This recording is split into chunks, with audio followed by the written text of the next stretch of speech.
Narito po naman ang sulyap sa iba pang mga balita.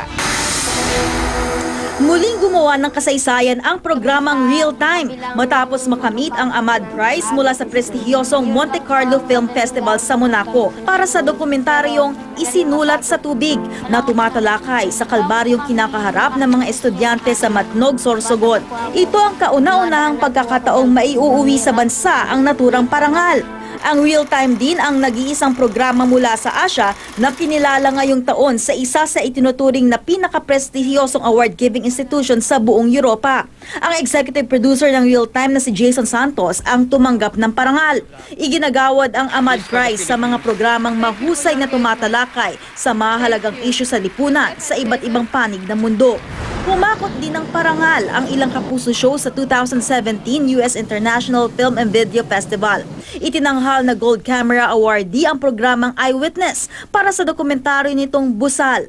Habang Silver Camera Award naman ang nakamit ng programang Motorcycle Diaries para sa dokumentaryong Lason sa Paraiso.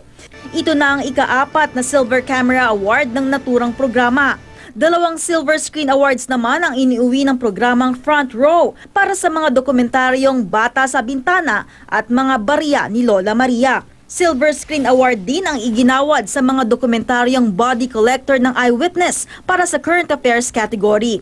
Maling akala ng Real Time para sa Political and Government category.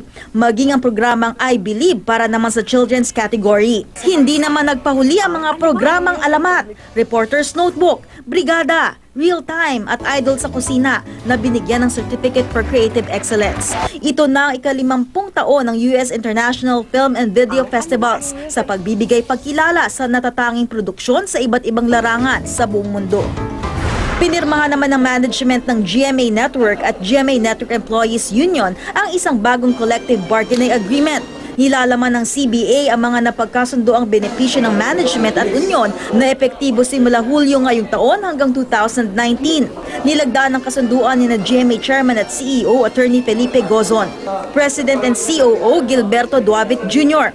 at Executive Vice President and Concurrent Group Head Corporate Service Group at Chief Financial Officer Felipe Yalong. Kasama rin ang iba pang opisyal ng Kapuso Network. Lumagda naman sa panig ng Union ang presidente nito na si Robert Manalastas, Vice President na si Lauro Garcia, maging ang iba pang opisyal ng Union. Ito ang pinakamabilis na negosasyon ng CBA at yan nagpapakita na ang cooperation at credibility ng both ng labor union at ng management na nagkakaintindihan. Papasalamat kami sa management, gayon din sa cooperation ng bawat member na sana sa mga susunod na negotiation is maging maayos. Leigh Alves, GMA News.